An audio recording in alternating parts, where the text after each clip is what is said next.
Football ചരിത്രത്തിൽ ഇതിഹാസങ്ങൾ ഏറെ പിറന്നിട്ടുണ്ട്. തങ്ങളുടെ രാജ്യത്തിന്റെ അഭിമാനമാണവർ. ചില രാജ്യങ്ങൾ അറിയപ്പെടുന്നത് പോലും ആ ഇതിഹാസങ്ങളുടെ പേരിലാകും. എന്നാൽ ചില കളിക്കാരുടെ ജീവിതം ഒരു രാജ്യത്തെ ജനതയുടെ തന്നെ ആത്മാവായി മാറും. അവർ അപൂർവമായി മാത്രം ജനിക്കുന്നവരാണ്. അവർ നേടിയ കിരീടങ്ങളെക്കാൾ അവർ സ്പർശിച്ച മനുഷ്യ ഹൃദയങ്ങളാണ് അവരുടെ സമ്പാദ്യം. അരവേ അതോ ദൈവമെന്ന് വിളിക്കുമോ? കാലം അയാളെ വിളിച്ചത് യഥാർത്ഥ ഫുട്ബോളർ എന്നാണ്. കാരണം കാൽപന്തിന്റെ ചരിത്രം വിശപ്പിന്റെ കൂടി ചരിത്രമാണ്. വിശപ്പിന്റെ വിളി അറിയാവുന്നവനാണ് മനുഷ്യനെന്ന് ഒരു കാലത്തും മറക്കാതിരുന്ന കാൽപന്ത് കളിക്കാരൻ. ഫുട്ബോൾ ലോകത്ത് മനുഷ്യ സ്നേഹത്തിന്റെ സിംഹാസനമുണ്ടെങ്കിൽ അത് അയാൾക്ക് മാത്രം സ്വന്തമായിരിക്കും.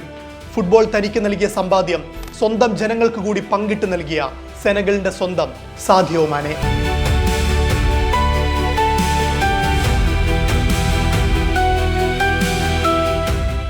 കാൽപന്ത് ലോകം അദ്ദേഹത്തെ തന്റെ അമ്പരപ്പിക്കുന്ന വേഗതയിലൂടെ തിരിച്ചറിഞ്ഞു. പ്രതിരോധ നിരകളെ കീറി മുറിച്ച് തകർത്താടുന്ന ഒരു വിങ്ങറായും വലിയ ക്ലബ്ബുകളെ വിജയത്തിലേക്ക് നയിച്ച സൂപ്പർ താരമായും കണ്ടു. എന്നാൽ ബംബാലി എന്ന ചെറിയ ഗ്രാമം അദ്ദേഹത്തെ മറ്റൊരു പേരിലാണ് ഓർക്കുന്നത്. അവരെ ഒരു കാലത്തും മറക്കാതിരുന്ന തങ്ങളുടെ പൊന്നുമോൻ. ലോകത്തിലെ ഏറ്റവും വലിയ സ്റ്റേഡിയങ്ങളിൽ ആയിരങ്ങൾ അയാളുടെ പേര് ആരവത്തോടെ വിളിച്ചപ്പോൾ പോലും അയാളുടെ മനസ്സിൽ മുഴങ്ങിയത് സ്വന്തം ഗ്രാമത്തിലെ കുഞ്ഞുങ്ങൾ വിശന്ന് കരയുന്നതായിരുന്നു. അതാണ് സാദിയോ മാനെയെ മറ്റെല്ലാ സൂപ്പർ താരങ്ങളിൽ നിന്നും വേറിട്ട് നിർത്തുന്നത്. സെനഗലിലെ ബംബാലി പട്ടിണിയുടെ പേരിലായിരുന്നു അറിയപ്പെട്ടിരുന്നത്. അവിടെ ജനിക്കുന്ന കുട്ടികളോട് സ്വപ്നം കാണാൻ പോലും ജീവിതം അനുമതി ചോദിക്കുമായിരുന്നു. പല വീടുകളിലും ഒരു നേരത്തെ ഭക്ഷണം തന്നെ ഒരു ഭാഗ്യമായിരുന്നു. മഴ പെയ്താൽ വഴികൾ ചെളിക്കുണ്ടുകളാകും. വേനൽ വന്നാൽ മണ്ണ് പൊട്ടിപ്പൊളിഞ്ഞ് പൊടി പടലങ്ങളായി മാറും. വരണ്ടാലും ചെളി പൂണ്ടാലും ആ മണ്ണിൽ ഒന്നു മാത്രം ഒരിക്കലും വറ്റിയില്ല, വാടിയില്ല. അതായിരുന്നു അവിടുത്തെ മനുഷ്യരുടെ പ്രതീക്ഷ. അവിടെയാണ് സാദിയോ വളർന്നത്. ഫുട്ബോൾ ബൂട്ടുകളില്ല, ബ്രാൻഡഡ് ജേഴ്സികളില്ല, പരിശീലന ഗ്രൗണ്ടുകളില്ല. ഉണ്ടായിരുന്നത് പൊടിപടലങ്ങൾ നിറഞ്ഞ വഴികളും പഴകിക്കീറിയ ഒരു പന്തും അതിനേക്കാൾ വലുതായുള്ള പട്ടിണിയും. ബാല്യത്തിൽ തന്നെ പിതാവിനെ നഷ്ടപ്പെട്ടത് സാദിയോയുടെ ജീവിതത്തിലെ ഏറ്റവും വലിയൊരു ആഘാതമായി.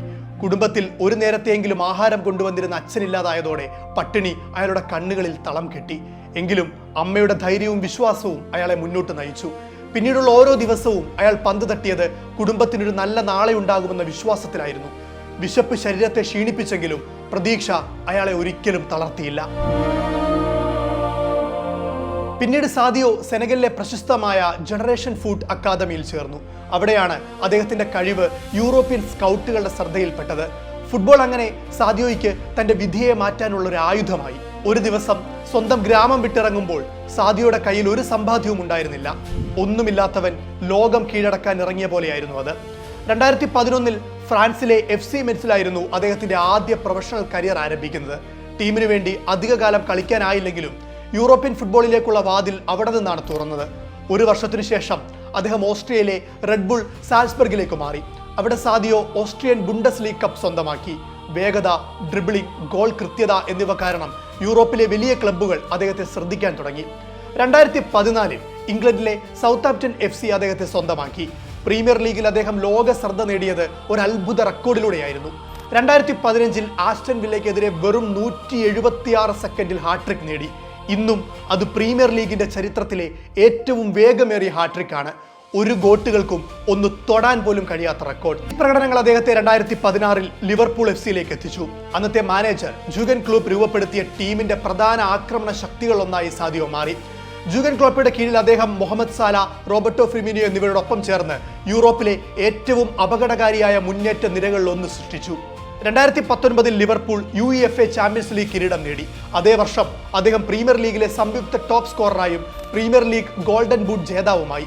2020 30 വർഷത്തിനു ശേഷം ലിവർപൂൾ ഇംഗ്ലീഷ് ലീഗ് കിരീടം നേടിയപ്പോൾ അതിന്റെ കേന്ദ്ര കഥാപാത്രങ്ങളിൽ ഒരാളായിരുന്നു സാദിയോ.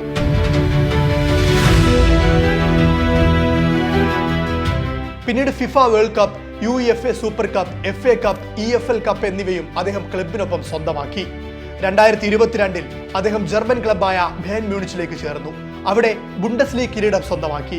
2023 മുതൽ അദ്ദേഹം സൗദി അറേബ്യയിലെ അൽ നാസർ FCക്ക് വേണ്ടിയാണ് കളിക്കുന്നത്. എന്നാൽ സാദിയോ മാനെ യഥാർത്ഥത്തിൽ മഹാനാക്കിയത് ഈ നേട്ടങ്ങൾ മാത്രമല്ല. സമ്പാദിച്ച പണത്തിന്റെ വലിയൊരു പങ്ക് സ്വന്തം നാട്ടിലേക്ക് അദ്ദേഹം തിരികെ നൽകി. ബംബാലിയിൽ ഏകദേശം 2,50,000 യൂറോ ചെലവിൽ ഒരു ഹൈസ്കൂൾ നിർമ്മിച്ചു. ഏകദേശം 5 ലക്ഷം യൂറോ ചെലവിൽ ഒരു ആശുപത്രിയും അദ്ദേഹം തന്റെ ഗ്രാമത്തിൽ നിർമ്മിച്ചു.